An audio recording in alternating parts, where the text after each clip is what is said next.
वैसे ये सीरीज का दूसरा पार्ट है। इसका पहला पार्ट हमने अभी कुछ दिन पहले ही अपलोड किया था, जिस पर हमें अच्छा खासा रिस्पांस मिला। वैसे अगर आपने उसे नहीं देखा है तो डिस्क्रिप्शन और कमेंट सेक्शन दोनों में ही उसकी लिंक मिल जाएगी, आप वहां से पहले उसे देख लीजिएगा। तो अभी तक कहानी में हमने देखा कि हारुका और उसके सारे क्लासमेट्स को एक दूसरे वर्ल्ड में समन कर लिया गया था, जहाँ आने से पहले उन्हें पावर दी गई थी कि हारुका सबसे आखिर में पहुंचता है, इसलिए उसे सारे बेकार पावर मिलती है। और उन्हीं बेकार पावर्स में से लूनर की पावर, मतलब उसे अकेले यहाँ सरवाइव करना होगा। देखा जाए तो एक बहुत ही बुरी पावर थी, लेकिन ये उसके लिए अच्छी पावर साबित होती है, क्योंकि जब वो ये चीज समझ जाता है कि उसे अकेले ही सरवाइव करना है तो वो किसी के भरोसे नहीं रह सकता। इसी वजह से वो खुद से वहाँ खाना ढूंढता है, एक गुफा ढूंढता है जहाँ वो अपना बेस कैंप बना सके। हालांकि बुरी एबिलिटीज देने की वजह से गॉड ने उसे कुछ ऐसी चीजें भी दी थी जो कि शुरुआत में उसे काम आए, इसलिए वो धीरे धीरे अपने लेवल को बढ़ाते हुए वहाँ सरवाइव करता है। वैसे इस बीच उसकी मुलाकात अपने दोस्तों से होती है, जहाँ उसे पहले जो कुछ लड़के मिलते हैं उनकी मदद कर उसने उन्हें टाउन में भेज दिया था। हालांकि बाद में उसे वो सारी लड़कियां मिलती है जो कि स्कूल में बहुत ज्यादा पॉपुलर हैं। वैसे हारुको यहाँ उनकी मदद भी करता है कि तभी अचानक ही उनकी डोमेन्स स्किल उन लड़कियों पर अपना कंट्रोल जमा लेती है, जिस वजह से वो लड़कियां हारुको की बात मान रही थी। हारुको उनके साथ कुछ गलत नहीं करना चाहता था, लेकिन तभी वो हैरान था और साथ ही परेशान था कि कहीं उसे इस तरह से कोई देख ना ले, क्योंकि सामने वाला तो गलत ही समझेगा। उसकी किस्मत बहुत ज्यादा खराब थी, क्योंकि तभी वहाँ पर स्टूडेंट काउंसिल प्रेसिडेंट आ चुकी थी। ये उन सभी लड़कियों की लीडर है और इसके बारे में हम पिछले पार्ट में भी जान चुके हैं। ये हारुका से कहती है कि वो क्या कर रहा है, लेकिन हारुका अभी इतना खोया हुआ था कि वो उसकी बात नहीं सुन पाता। पर फिर वो चिल्लाती है और फिर हारुका भी उसे देखकर चिल्लाने लगता है, जिस पर वो कहती है कि तुम्हें क्या हुआ, क्या तुम मुझे पहली बार देख रहे हो, जो इतना डर गए। हालांकि हारुका नोटिस करता है कि वो यहाँ बाकी सारे क्लास गर्ल्स के साथ आई हुई है। अभी हारुका उन्हें हेलो कह रहा था, वो ऐसा इसलिए बिहेव कर रहा था जिससे क्लास प्रेसिडेंट का ध्यान उन पॉपुलर लड़कियों पर ना जाए, लेकिन वो तो सबसे पहले जाकर उन्हें ही नोटिस कर दिया। उन तीनों का बिहेवियर बहुत ज्यादा अजीब था, जिस पर वो पूछने लगती है कि इन तीनों को क्या हुआ। अब हारुका को समझ में नहीं आ रहा था कि वो उसे कैसे समझाए कि ये तीनों लड़कियां उसके कंट्रोल में आ चुकी हैं। वैसे तो हारुका खुद भी नहीं जानता कि उसकी पावर किस तरह से काम करती है, हालांकि वो किसी तरह से उन्हें बता देता है। अब क्लास प्रेसिडेंट समझ चुकी थी कि हारुका ने इन तीनों पर डोमेन्स स्किल का इस्तेमाल किया है,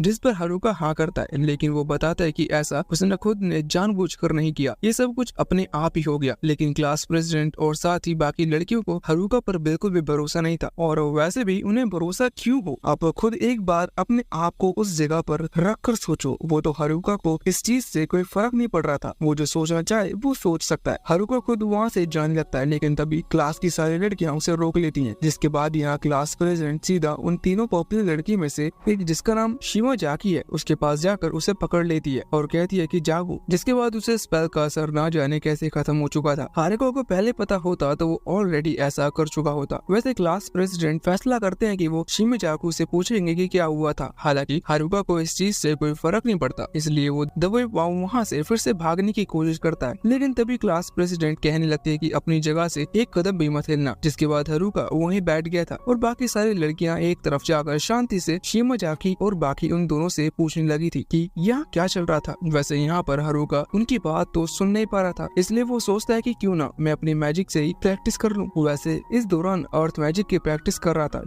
जिससे कि वो अपने बेस को और ज्यादा स्ट्रॉन्ग बना पाए। इस दौरान उसकी पावर ना जाने कैसे ओवर पावर हो जाती है, जिसकी वजह से वो खुद ही एक गड्ढे में दफन हो जाता है। अभी सिर्फ उसका चेहरा बाहर निकला हुआ था, लेकिन क्लास प्रेसिडेंट अच्छी है, इसलिए उसे वहाँ से बाहर ले आती है, या यूँ कह लो कि उसे सब कुछ पता चल चुका था, इसलिए उसने हारुका को माफ कर दिया है। वो यहाँ हारुका को बाहर निकालते हुए बताती है कि शिमा जाकी ने और बाकी दोनों ने बता दिया कि हारुका सिर्फ उनकी मदद करने की कोशिश कर रहा था। हालांकि हारुका को ऐसा कुछ भी याद नहीं था कि उसने उनकी मदद करने का प्रॉमिस किया था। वैसे अब सब कुछ क्लियर हो चुका था, इसलिए वो कहता है कि ठीक है, फिर मुझे अब मेरे घर लौटना चाहिए। जो सुनकर क्लास प्रेसिडेंट थोड़ा सा हैरान होते हुए पूछता है कि क्या कि घर, ये तुम क्या बात कर रहे हो। हालांकि वो थोड़ी सी बेवकूफ भी है, इसलिए वो कहने लगती है कि क्या तुम यही बॉर्न हुए थे और क्या तुम इसी वर्ल्ड में बिलोंग करते हो। ये चीज हारुका को बहुत ज्यादा अजीब लगती है, पर वो कहता है कि नहीं, मैंने वो घर खुद बनाया है। अब इतना सुनते हुए वहाँ क्लास प्रेसिडेंट और बाकी लड़कियों की एक और मीटिंग होती है, जो कि हारुका से थोड़ा दूर जाकर हो रही थी। वहाँ वो बात कर रहे थे कि अब उन्हें क्या करना चाहिए। हालांकि हारुका को फिर से उन्होंने एक कोने में बिठा दिया था। कुछ देर बाद क्लास प्रेसिडेंट यहाँ हारुका से पूछती है कि उसके घर में कितने लोग बन सकते हैं, जिसके बाद हारुका थोड़ा सा कैलकुलेशन करता है और बताता है कि उसके घर में 240 लोग आराम से बन सकते हैं, और ऊपर से अगर वो अपने लग्जूरियस फर्नीचर को भी निकाल दे तो और ज्यादा लोग बन जाएंगे। जो सुनकर सभी गर्ल्स बहुत ज्यादा हैरान और साथ ही हारुका से सबसे ज्यादा इम्प्रेस इम्प्रेस हो चुकी थी। अभी हारुका से वो उसके लग्जरियस आइटम के बारे में पूछती हैं, जिस पर हारुका उन्हें आइटम्स गिनाने लगता है। और यहाँ बाकी सारे आइटम्स तो ठीक ही थे, पर हारुका के पास एक बहुत ही अच्छा बाथटब है, जिसके बारे में सुनकर सभी लड़कियां हारुका के घर जाने के लिए एक्साइटेड हो चुकी थी। वैसे भी क्लास प्रेसिडेंट हारुका पर चिल्ला रही थी कि वो सभी इस तरह से जंगल में भटक रहे हैं और इसे इतना अच्छा घर कहाँ से मिला, लेकिन वो सब हारुका ने अपनी मेहनत से बनाया है। हालांकि अब सभी गर्ल इस चीज के लिए हाँ कर चुकी थी, इसलिए वो हारुका से रिक्वेस्ट करती हैं कि क्या हारुका उन्हें एक दिन के लिए अपने घर में रुकने के लिए जगह देगा। हारुका ये बात सुनकर बहुत ज्यादा हैरान हो जाता है। वो सोचता है कि हाई स्कूल और उसकी क्लास की सारी लड़कियां उसके घर पर रुकना चाहती हैं। हारुका भी इमेजिन करने में लगा हुआ था और उसके एक्सप्रेशन से ही हमें पता चल रहा था कि वो क्या चीज इमेजिन कर रहा है। वैसे वो कह रहा था कि तुम लोग मेरे घर पर रुकना चाहती हो, ना जाने तुम क्या चाहती हो, लेकिन इस पर क्लास प्रेसिडेंट उस पर चिल्लाती है और कहती है कि नहीं, ऐसी सोच सिर्फ तुम्हारी हो सकती है, हम ऐसा कुछ भी नहीं सोच रहे हैं। हालांकि इसके बाद हारुका उन्हें अपने घर की तरफ लीड करना शुरू करता है। रास्ते में उसने ऐसे मार्क क्रिएट कर रखे थे जिससे वो कभी रास्ता नहीं भटके, और ये चीज देखकर अभी सभी लड़कियां हैरान थी, क्योंकि वो समझ चुकी थी कि हारुका बहुत ज्यादा समझदार है। कुछ ही देर में वो हारुका की इस गुफा पर पहुंचती है, लेकिन जब वो अंदर आती हैं तो हारुका के घर को देखकर हैरान हो जाती हैं। वो बहुत ज्यादा थक चुकी थी, लेकिन ये आकर वो बहुत ज्यादा खुश थी। हारुका उन्हें किचन की तरफ ले जाने वाला था, क्योंकि चलो छोड़ो, पर वो लड़कियां अभी बाथटब देखकर बहुत खुश थी। वो तुरंत ही अपने कपड़े फेंकती हैं और सीधा नहाने चली जाती हैं। वो एक ही बाथटब में घुस चुकी थी, जो चीज हारुका को एक्साइटेड कर रही थी, पर हारुका वहाँ से बाहर आ जाता है। अभी वो एक दूसरी जगह पर आ चुके हैं, जो कि उसकी गुफा के जस्ट पास ही है। ये उसका कैंप था, जो कि उसे उस बैग से मिला था, जो कि गॉड ने उसे दिया था। इस कैंप के आसपास मॉन्स्टर नहीं आते, इसलिए परफेक्ट सेफ जगह आराम से जंगल में रहने के लिए है। वो भी घर में दो कारण की वजह से नहीं है। पहला कारण, वहाँ बहुत सारी लड़कियां हैं, इसलिए उनके बीच रह पाना उनके लिए बहुत मुश्किल होगा। और दूसरा कारण ये है कि वो एक लोनर है, मतलब उसे अकेले रहना पसंद है। अभी यहाँ आकर वो बहुत ज्यादा खुश था, क्योंकि बहुत टाइम बाद उसे अकेले रहने मिल रहा है। वैसे अब कुछ ही देर में यहाँ पर क्लास प्रेसिडेंट आ जाती है। वो हारुका को थैंक्स कहने के लिए आई थी, क्योंकि बाकी बैक बेंचर्स की तरह हारुका ने उनका साथ नहीं छोड़ा और वो उन्हें यहाँ लेकर आ गया। हारुका कहता है कि उसमें थैंक्स कहने की कोई बात नहीं है। हालांकि अचानक ही वो थोड़ी सी उदास हो जाती है। वो उदास इस वजह से थी क्योंकि वो अपने ग्रुप की ज्यादा मदद नहीं कर पा रही। उसे लग रहा है कि जो बाकी वो 4 स्टूडेंट थे, जिन्होंने शुरुआत में उन्हें बताया कि इन्हें किस तरह से यहाँ सर्वाइव करना है और बाद में उन पर इल्जाम लगाया और वो वहाँ से छोड़कर चले गए, वो ज्यादा काम करते थे। हारुका उससे कहता है कि नहीं, तुम उनके हिसाब से बराबर ही काम कर रही हो, क्योंकि वो लोग दिन भर एनिमे देखने वाले लोग थे। उन्हें पता है कि किस तरह की वर्ल्ड में किस तरह से सर्वाइव करना है, और वो हमेशा यही चाहते थे कि उन्हें इस तरह के वर्ल्ड में आने का मौका मिले। इसलिए वो यहाँ के लॉज जानते हैं, पर तुम नहीं जानते। फिर भी तुमने अपने ग्रुप को अभी तक सेफ रखा है, यही चीज तुम्हें खास बनाती है। अब बाद में क्लास प्रेसिडेंट खुश होकर वहाँ से चली गई थी, लेकिन बाकी सारी लड़कियां तो सो जाती हैं, पर यहाँ पर हारुका नहीं सो पाता। और वैसे भी वो कैसे सो पाता, क्योंकि उसे खुली आंखों से अभी बहुत से सपने देख रहे थे। हालांकि अब रात के समय उसकी नींद अपने आप ही लग जाती है। अगले दिन वहाँ एक लड़की आकर उसे जगाती है। वो कहती है कि सुबह हो चुकी है, लेकिन हारुका आलसियों में से एक है, इसलिए वो कहता है कि नहीं, मुझे नहीं उठना, अभी मैं कुछ देर और सोऊंगा। लेकिन अचानक ही वो लड़की हारुका के ऊपर चढ़ने लगती है और कहती है कि तुम्हें उठना चाहिए। हारुका को अभी बहुत ज्यादा अजीब लग रहा था, क्योंकि वो लड़की सच में बहुत अजीब बिहेव कर रही थी और अभी वो सही पोजीशन में भी नहीं थी। वो लड़की कहने लगती है कि खाना तैयार है, उसने आज फिश बनाया है। ये सुनकर हारुका तुरंत ही उसे धक्का मारते हुए तुरंत बाहर आके खाना खाने लगता है। अभी क्लास प्रेसिडेंट और साथ ही वो लड़कियां ये चीज देखकर बहुत हैरान थी कि हारुका सिर्फ एक फिश के चलते इतना इमोशनल हो रहा है। हारुका कहता है कि तुम नहीं जानती कि मैं मशरूम्स खाते खाते कितना थक चुका हूँ। पर वो कहने लगता है कि लेकिन ये पास ही वो तालाब है, फिर तुमने फिश क्यों नहीं पकड़ी? जिस पर हारुका कहने लगता है कि वो पकड़ ही नहीं पाया। उसने कोशिश तो की थी, पर फिश पकड़ना इतना आसान नहीं है। इसी वजह से उसने हार मान ली और बस मशरूम्स खाते खाते उन फिशेस को देखने लगा। हालांकि अब हारुका उनसे ही पूछता है कि उन्होंने इस फिशेस को कैसे पकड़ा। इसके बाद वो सारी बात बताती है। असल में उन लड़कियों में से एक लड़की के पास लाइटनिंग मैजिक की पावर है, ये एक एलिमेंटल पावर है। हारुका उसके साथ वहाँ तालाब के पास जाता है और वो लड़की इस पावर का इस्तेमाल कर हारुका को दिखाती है जिस तालाब के अंदर, जिससे नदी के अंदर जितनी भी मछलियाँ थी वो सारी ऊपर टहलने लगी थी। इसका मतलब इसलिए उन्हें पकड़ना बहुत आसान था। हालांकि हारुका उसे फिर से इस टेक्निक का इस्तेमाल करने को कहता है। जैसे वो लड़की अपने हाथ में लाइटनिंग एलिमेंट क्रिएट करती है तो हारुका आगे बढ़कर अपने कवरिंग पावर से उसके एलिमेंट को कवर कर लेता है। ये चीज उस लड़की को समझ नहीं आती। हालांकि हारुका फिर उस बॉक्स को पानी में तैराता है और इससे बहुत सारे फिश तैर कर ऊपर आ जाती हैं। हारुका इस चीज से बहुत ज्यादा खुश हो चुका था, पर तभी उसे एक नोटिफिकेशन मिलती है कि उसके पास अब लाइटनिंग एलिमेंट आ चुका है। ये बहुत ही शॉकिंग बात थी, क्योंकि उसने असल में उस लड़की से लाइटनिंग एलिमेंट छीना नहीं है बल्कि सीख लिया है। हारुका ये चीज देखकर हैरान था कि उसकी जो बेकार स्किल थी उनमें से एक स्किल ऐसे भी है जिससे वो किसी की भी स्किल को ग्रैब कर सकता है, पर उसे पता चलता है कि यहाँ वो सिर्फ एलिमेंटल टाइप स्किल को ही ग्रैब कर सकता है, मतलब सिर्फ उन्हें जिन्हें वो अपने बॉक्स से कवर कर पाए। अभी क्लास प्रेसिडेंट ये चीज देखकर बहुत ज्यादा हैरान थी क्योंकि उसके हिसाब से ये पावर भी बहुत ज्यादा काम की है। हारुका कहता है कि सच में मुझे उम्मीद नहीं थी कि मेरी बेकार पावर्स में से एक पावर काम की भी निकलेगी। ये चीज क्लास प्रेसिडेंट को समझ में नहीं आती, पर हारुका उसे समझाता है कि उसके पास सिर्फ वही पावर्स है जो कि सभी लोग छोड़कर चले गए थे, जो कि उन्हें काम की नहीं लगी। वैसे बाद में हम देखते हैं कि अभी सभी लड़कियां खेल रही थी उसी नदी में और यहाँ हारुका और क्लास प्रेसिडेंट आगे की बात कर रहे थे, मतलब ये सारी लड़कियां टाउन की तरफ जाने वाली हैं। लेकिन क्लास प्रेसिडेंट के हिसाब से टाउन में जाने से पहले इन्हें अपने लेवल पर थोड़ा सा काम करना चाहिए क्योंकि अभी ये बहुत ज्यादा कमजोर है और अकेले सर्वाइव नहीं कर सकती, इसलिए उन्हें अपना लेवल बढ़ाना होगा। हारुका को भी ये चीज बिल्कुल सही लगती है। वो कहता है कि बिल्कुल तुम्हें अपना लेवल बढ़ाना चाहिए, तभी तो तुम उन 4 लड़कियों को अच्छे से शुक्रिया कह पाओगे। इस पर बाकी लड़कियां कहने लगती है कि तुम गलत समझ रहे हो, हम उन्हें सिर्फ थैंक्स कहना चाहते हैं। असल में हारुका यहाँ उनका मजाक उड़ा रहा था ऐसा कहकर, क्योंकि पहले भी अब उन 4 लड़कों ने इनकी मदद की तो इन्होंने उन्हें भगा दिया। वैसे अब वो सभी लड़कियां हारुका से ही हेल्प मांगने लगते हैं उनका लेवल बढ़ाने के लिए, जिस पर हारुका ने हाँ कर दी थी। बाद में वो उन्हें जंगल में लेकर आता है जहाँ पहले वो उनसे उनका लेवल पूछता है। बाद में हारुका को पता चलता है कि वो सभी 60 लेवल से ऊपर की हैं, जो सुनकर हारुका बहुत ज्यादा हैरान था क्योंकि हारुका का खुद का लेवल सिर्फ 7 ही है। अभी वो इस चीज पर डिप्रेस था, लेकिन बाद में उन लड़कियों की मदद करने के लिए एक झाड़ी के पीछे 3 कोबल्ट्स को बाहर बुलाता है। यहाँ वो उनसे डील करता है कि वो कोबल्ट्स उन लड़कियों के साथ फाइट करेंगे जिससे वो लड़कियां खुद को स्ट्रॉन्ग बना पाए। हालांकि कुछ ही सेकंड्स में वो कोबल्ट जीत चुके थे। ये भी बहुत शॉकिंग थी क्योंकि वो कोबल्ट उन लड़कियों से करीबन आधे लेवल के थे, फिर भी वो जीत गए। वैसे दूसरी तरफ हारुका ने वही जंगल में अपना टेंट लगा लिया था और अभी खुश था क्योंकि उसके टेंट के पास वैसे भी कोई मॉन्स्टर नहीं आ सकते। पर तभी वो सारी लड़कियां उस टेंट में घुस जाती हैं क्योंकि वो सभी बाकी लड़कियों को फाइट करते हुए यहाँ से देखना चाहती थी, क्योंकि यहाँ कोई मॉन्स्टर नहीं आएगा इसलिए वो यहाँ पर सेफ है। हालांकि बाद में सभी लड़कियां वहाँ से बाहर निकलती हैं। आखिर में सिर्फ वही लड़की अंदर रह जाती है जिसकी मुलाकात हारुका से सुबह हुई थी। ये वो लड़की थी जो कि हारुका के साथ बहुत ज्यादा अजीब बिहेव कर रही थी। हालांकि यहाँ पर वो हारुका से माफी मांगती है। वो कहती है कि मुझे माफ करना, मैं सिर्फ तुम्हारा टेस्ट ले रही थी। वैसे यहाँ पर इस टेस्ट का मतलब परीक्षा है, बताना तो नहीं चाहिए पर तुम लोग हमारे ही सब्सक्राइबर हो इसलिए बताना पड़ा। वैसे भी वो लड़की यहाँ माफी मांगते हुए हारुका से कहती है कि मैं असल में तुम्हारी परीक्षा इसलिए ले रही थी क्योंकि मुझे तुम पर डाउट था, क्योंकि तुम भी एक लड़के हो। वो कहती है कि पहले भी 4 लड़के हमें धोखा दे चुके हैं अपनी पावर से और तुम्हारे पास भी उतनी खतरनाक पावर थी, इसलिए मुझे ऐसा करना पड़ा। हालांकि वो कहने लगती है कि अब मैं समझ चुकी हूँ कि तुम उन जैसे नहीं हो, तुम बहुत अच्छे हो, मैं सुबह तुम्हें फिर से जगाने के लिए आऊंगी। हालांकि इससे फिर वो ही शर्मा गई थी क्योंकि उसने कुछ ज्यादा ही बोल दिया, पर हारुका हंसने लगता है और कहता है कि कोई बात नहीं। इसके बाद वो लड़की भी वहाँ से चली जाती है। अब अगली सुबह उठकर खाना खाने के बाद हारुका देखता है कि वो लड़कियां फिर से उन कोबाल्ट से लड़ने के लिए जा रही थी, पर उसी दौरान वहाँ क्लास प्रेसिडेंट आ जाती है और उन्हें रोक देती है। वो कहते हैं कि नहीं, अभी हम पूरी तरह से तैयार नहीं है, इसलिए हमें पहले ट्रेनिंग करनी होगी। वैसे इसके बाद अब क्लास प्रेसिडेंट ने उन सभी की ट्रेनिंग करना शुरू कर दी थी। ट्रेनिंग ज्यादा डिफिकल्ट भी नहीं थी, उन्हें गॉब्लिन से लड़ना था, लेकिन शुरुआत में उन्हें थोड़ी प्रॉब्लम होती है। हालांकि अब कोई टाइम की ट्रेनिंग के बाद वो लोग तैयार थे उन कोबाल्ट से लड़ने के लिए। हारुका अभी उनकी चिंता कर रही थी। चिंता बिल्कुल सही साबित होती है क्योंकि हारुका नोटिस करता है कि कुछ लड़कियां तो ट्रेनिंग करने के बाद भी सो चुकी हैं और यहाँ कुछ बीमार होने की एक्टिंग कर रही हैं, जो कि बिल्कुल गलत है क्योंकि उन्हें स्ट्रॉन्ग बनना होगा। पर तभी हारुका की नजर उन्हें दूसरी लड़कियों पर जाती है जो कि अभी कोबाल्ट से फाइट करने के लिए आगे बढ़ चुकी थी। वो यहाँ लड़ती हैं, उन्हें थोड़ी सी प्रॉब्लम होती है पर अंत में वो कोबाल्ट को हरा देती हैं, जिसके बाद वो उनके साथ मिलते हुए कहती है कि वो कभी उनसे नहीं हारेगी। वैसे इस चीज से अभी सबसे ज्यादा खुश हारुका था क्योंकि फाइनली अभी सारी लड़कियां यहाँ से टाउन की तरफ निकल जाएंगी। तभी वहाँ क्लास प्रेसिडेंट आती है। वो हारुका से भी ज्यादा खुश लग रही थी। वो कहती है कि अब हमें टाउन के लिए निकलना चाहिए। उसने यहाँ हारुका को साथ ले जाने का फैसला कर लिया था क्योंकि हारुका ही उन्हें इस जंगल से बाहर निकाल सकता है। हारुका इस चीज से और परेशान था और वो क्या ही करता, इसलिए उसे तुरंत ही अपनी पैकिंग शुरू करनी होगी। वो एक बैग तैयार करता है जिसके अंदर वो बहुत सारी मशरूम्स रखता है। ये बहुत बड़ा बैग था। इसे देखकर क्लास प्रेसिडेंट कहने लगते हैं कि हम पहले ही बहुत सारे लोग हो चुके हैं, अब इतना ज्यादा सामान साथ लेकर जाना सही नहीं होगा। जो सुनकर हारुका कहता है कि ठीक है, फिर हम इस पर्पल हेयर वाली लड़की को साथ नहीं ले जाते। हारुका के लिए उसके मशरूम सबसे ज्यादा जरूरी है। वैसे पर्पल हेयर वाली लड़की वही है जो कि हारुका के साथ तब रॉन्ग पोजीशन में थी। हालांकि इसके बाद अब वो सारी लड़कियां और हारुका वहाँ से निकलने लगे थे। हारुका भी क्लास प्रेसिडेंट को समझा रहा था कि उसने इतना सारा खाना अपने साथ इसलिए रखा है क्योंकि यहाँ से टाउन का रास्ता बहुत लंबा है और वैसे भी वो नहीं जानते कि रास्ते में क्या हो। अगर वो कोई प्रॉब्लम में फंस गया तो उन्हें खाना नहीं मिलेगा, और वैसे भी वो यहाँ नदी पीछे छोड़कर जा रहे हैं, इसलिए वहाँ खाना मिलना लगभग नामुमकिन के बराबर होगा, क्योंकि जंगल में बहुत पावरफुल मॉन्स्टर होते हैं, इसलिए उन्हें खुद का खाना साथ लेकर चलना चाहिए। ये चीज क्लास प्रेसिडेंट को भी सही लगती है। अब तभी सीन चेंज होकर यह जंगल के बीच आता है, जहाँ हम देखते हैं कि अभी हारुका के क्लास का एक दूसरा स्टूडेंट किसी से डर कर भाग रहा था,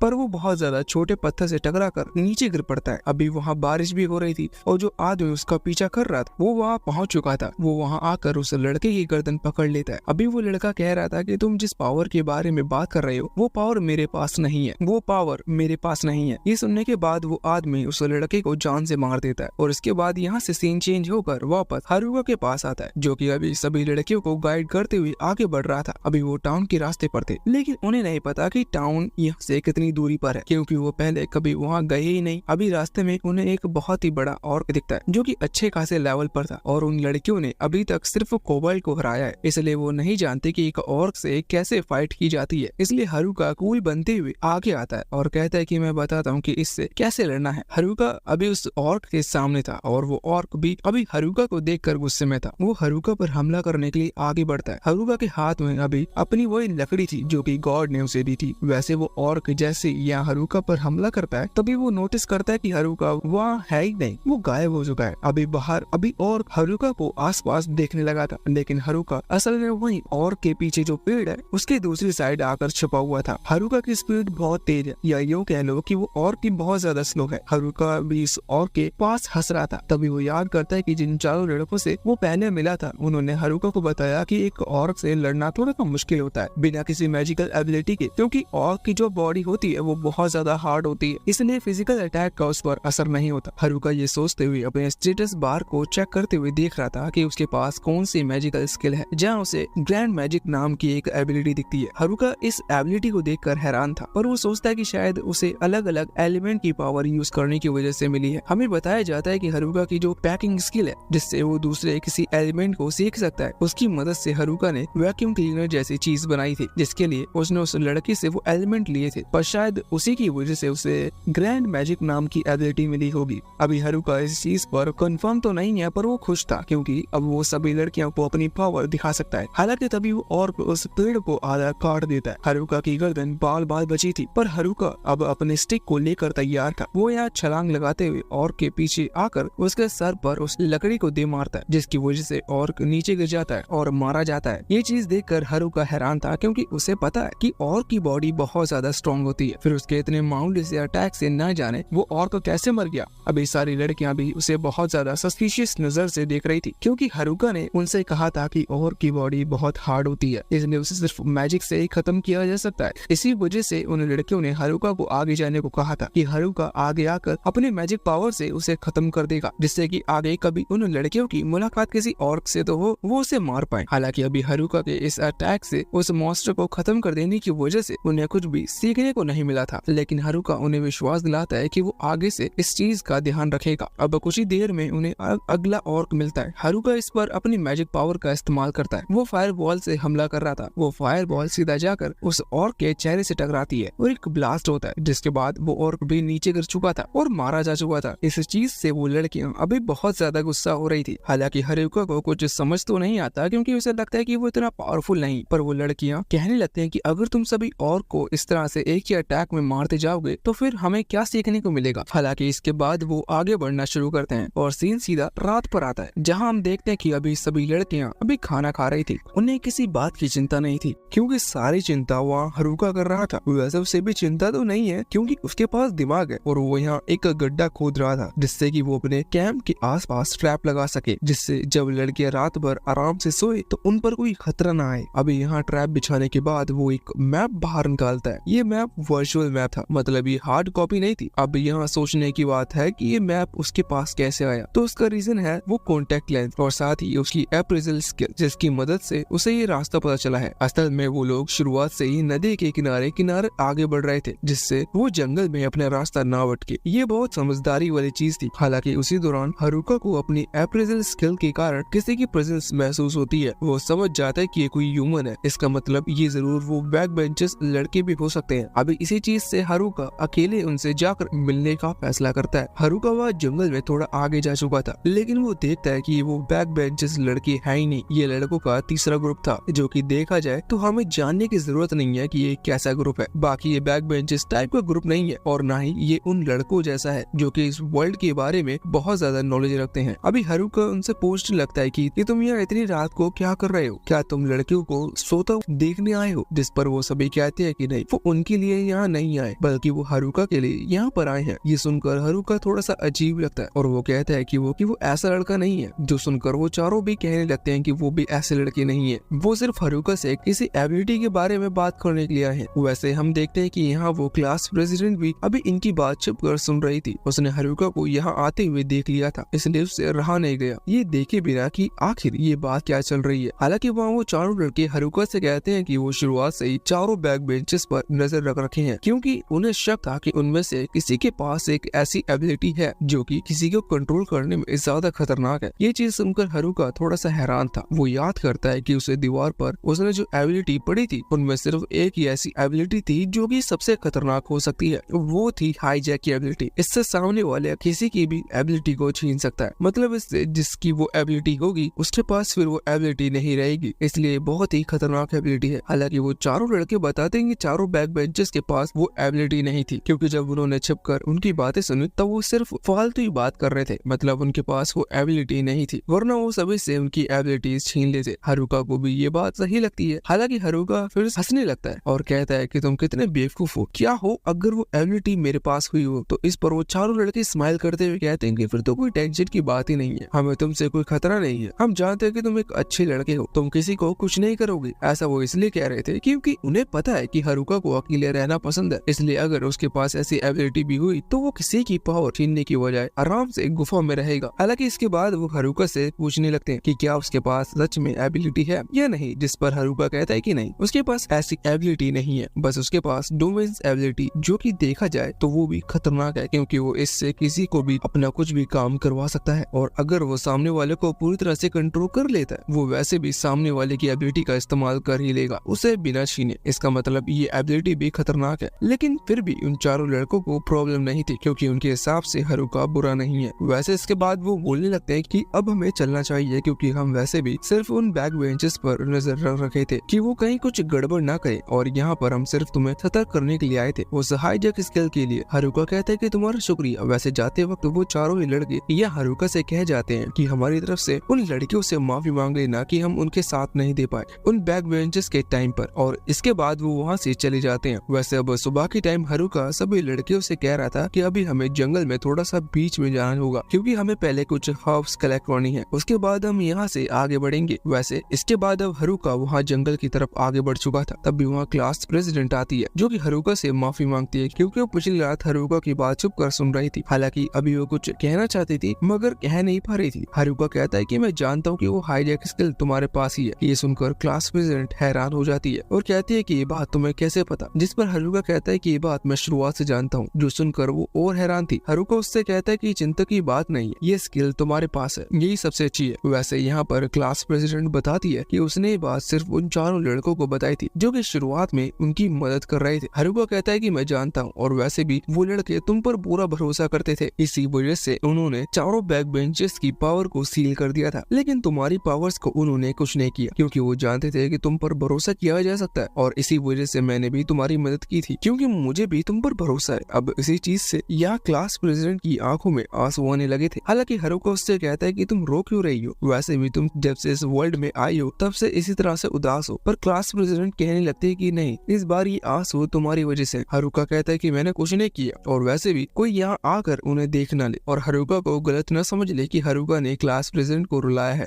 इसलिए तुरंत ही वो वहाँ से भाग जाता है और चिल्लाता है कि मैंने कुछ नहीं किया। पर क्लास प्रेसिडेंट अभी बहुत खुश थी। वो कहती है कि नहीं, तुमने हमारे लिए बहुत कुछ किया है। वैसे इसके बाद अब वो सभी लोग आगे बढ़ने लगे थे। आगे बढ़ते वक्त हारुका को एक आइडिया आता है कि वो यहाँ इन्हें फ्रूट जूस बेच सकता है। अब ये कोई मत पूछना कि उसके पास फ्रूट जूस कैसे आया, क्योंकि इससे हमें कोई मतलब नहीं है। अभी हारुका जब फ्रूट जूस के थोड़े से पैसे लेने वाला था तब एक लड़की उदास हो जाती है क्योंकि उसके पास पैसे है ही नहीं, और वो हारुका से कहती है कि वो क्या किसी और तरीके से हारुका को पे कर सकती है। इस चीज पर क्लास प्रेसिडेंट को गुस्सा आता है और वो हारुका से कहने लगती है कि वो जानबूझकर ऐसा कर रहा है क्योंकि इस वर्ल्ड में किसी के पास पैसे है ही नहीं, और उससे ऐसा कहने की वजह से हारुका को अपना फ्रूट जूस का स्टॉल बिना एक भी कैन बेचे सोचते हुए बंद करना पड़ता है। इस चीज से वो बाकी लड़कियां भी उदास थी क्योंकि उन्हें फ्रूट जूस पीना था। हालांकि यहाँ पर कुछ को तो फ्रूट जूस मिल जाता है और फिर वो खत्म हो चुका था, इसलिए बाकी लड़कियां प्यासी रह जाती हैं। अभी ये यहाँ से आगे बढ़ना शुरू करते हैं। कुछ ही देर में ये नदी के किनारे पहुंच चुके थे। सामने ही नदी थी, इसलिए हारुका के हिसाब से यहाँ टेंट लगाना सबसे सही होगा। वो ये चीज क्लास प्रेसिडेंट को बताता है और कहता है कि मैं भी अभी जंगल के बीच थोड़ा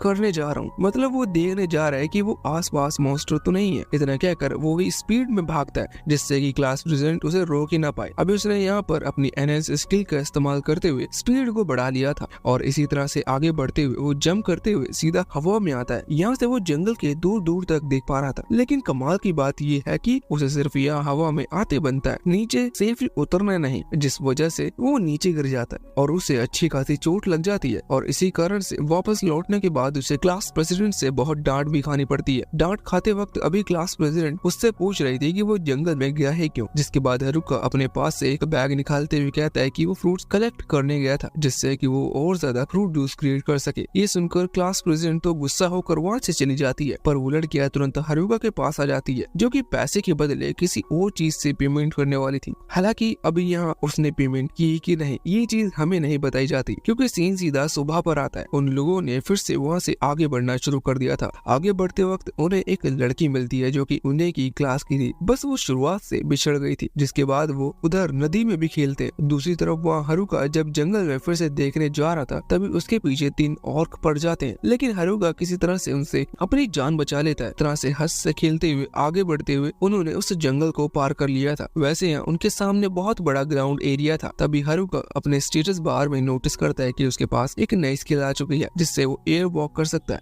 वैसे ये एबिलिटी हम अभी कुछ टाइम पहले देख चुके हैं। मतलब उस रात जब हारुका जंगल में भाग रहा था तब उसने अपनी स्पीड को एनहेंस किया था और इसी वजह से वो हवा में ऊपर की तरफ जा पा रहा था। ये वो स्किल है, बस ये ऑलरेडी कंबाइन होकर आई है। हारुका उस स्किल की मदद से ऊपर की तरफ आ जाता है जहाँ से उसकी नजर एक एनपीसी ग्रुप पर पड़ती है। एनपीसी असल में गेम कैरेक्टर्स होते हैं। जैसे किसी गेम से जो कैरेक्टर्स ऑलरेडी कंप्यूटर द्वारा बनाए गए हैं उन्हें एनपीसी कहा जाता है, लेकिन इन्हें हम एनपीसी नहीं कह सकते क्योंकि इस वर्ल्ड के रियल कैरेक्टर्स हैं। पर अब ये प्रॉब्लम में थे और इनके पास बहुत सारे मॉन्स्टर्स थे। हारुका ये बात यहाँ क्लास प्रेसिडेंट और बाकी लड़की को बताता है, जो सुनकर क्लास प्रेसिडेंट उन लोगों की मदद करना चाहती थी। हारुका कहता है कि हमें नहीं पता कि वो अच्छे हैं या बुरे, इसलिए अगर उनकी मदद करने में हमें भी प्रॉब्लम में फंस गए तो प्रॉब्लम हो जाएगी, लेकिन क्लास प्रेसिडेंट को उनकी मदद करनी थी। वो कहती है कि अगर मेरे क्लासमेट मुसीबत में फंसे हैं तो मैं लड़कर उन्हें बचा लूंगी। ऐसा कहते हुए हारुका की तरफ ही देख रही थी और अपनी पलकें झपका रही थी, इसलिए जिससे कि हारुका बात मान जाए। हारुका स्माइल करता है और कहता है कि ठीक है। हालांकि वो जगह अभी जहाँ वो खड़े हुए हैं उस जगह से दूर थी कि तुम लोग वहाँ नहीं जा पाओगे क्योंकि तुम भाग कर जाओगे तो भी टाइम लगेगा, इसलिए मैं अकेला जाता हूँ। इतना कहते हुए वो वहाँ अपनी एयर वॉक स्किल का इस्तेमाल करता है जो कि उसे नहीं मिली थी, इससे वो आगे बढ़ सकता है। साथ ही उसने एक विंड टोर्नेडो का इस्तेमाल कर लिया था जिससे कि वो बहुत ही स्पीड से आगे बढ़ पाए। इससे वहाँ बहुत तेज हवा चलने लगी थी। हालांकि हारुका अब हवा में आ चुका था और बहुत ही तेजी से उन लोगों की तरफ बढ़ रहा था। तभी वो नोटिस करता है कि यहाँ जिस कपड़े को उसने ओढ़ रखा है, मतलब वो केव की तरह कपड़ा, उस पर क्लास प्रेसिडेंट भी लटकी हुई है। वो कहती है कि वो हवा की वजह से यहाँ आ गई। हालांकि हारुका उसे बताता है कि उसकी इस एबिलिटी में ब्रेक्स नहीं है, मतलब वो खुद को रोक नहीं पाता और अब वो सीधा ही जाकर उन मॉन्स्टर्स से टकराता है जिन्होंने उन बाकी लोगों को घेर रखा था और यहाँ पर बिना कुछ किए हारुका ने उन सभी को बचा लिया था। वैसे यहाँ नीचे गिरने की वजह से क्लास प्रेसिडेंट तो बेहोश हो चुकी थी, पर हारुका उठ गया था। वो उन लोगों से मिलता है, उसे पता चलता है कि असल में एडवेंचरर है जो कि यहाँ एक मिशन के चलते आए थे। वो हारुका को सारी बात बताते हैं। यहाँ पर वो पूरी टीम थी और वो इन मॉन्स्टर्स को हंट करने के लिए आई थी, लेकिन हारुका यहाँ नहीं पहुँचता तो वो मारे जा सकते थे। वो बताते हैं कि यहाँ से बहुत सारे मर्चेंट मतलब रैगेट जो कि सामान लेकर दूसरी सिटी में इस सिटी की तरफ आते हैं, उन्हें यहाँ मॉन्स्टर मार देते हैं। इसी वजह से इन्होंने फैसला किया कि ये मिशन को एक्सेप्ट करेंगे और इन मॉन्स्टर्स को खत्म करेंगे। हालांकि ये प्रॉब्लम में फंस चुकी हैं जिसमें से हारुका इन्हें निकाल लिया है।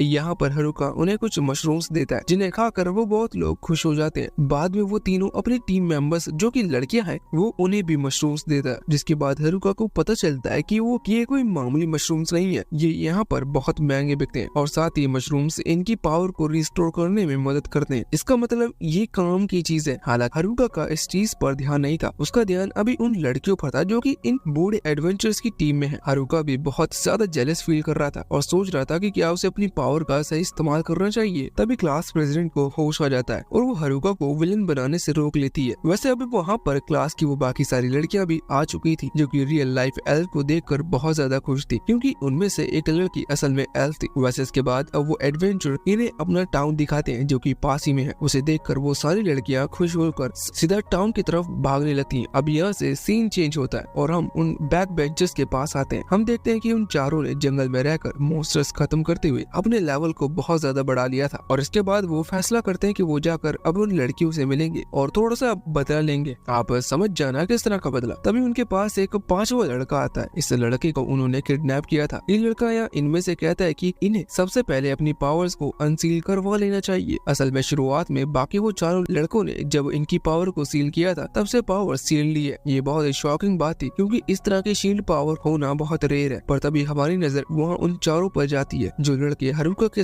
आकर मिले थे। इन्होंने कहा था कि ये बैक बेंचर्स ग्रुप पर नजर रखें जिससे कि कोई गड़बड़ ना करे। हालांकि यहाँ बैक बेंचर्स ग्रुप की पावर देखकर अभी ने भी खुद पर भरोसा नहीं था कि ये बैक बेंचर्स ग्रुप को लड़ाई में हरा सकते हैं। इसी वजह से ये आगे ना बढ़ने का फैसला करते हैं और इसी के साथ ये पार्ट यहीं पर खत्म हो जाता है। इसका अगला पार्ट इसी पार्ट को अच्छा सपोर्ट मिलने के बाद ही आएगा।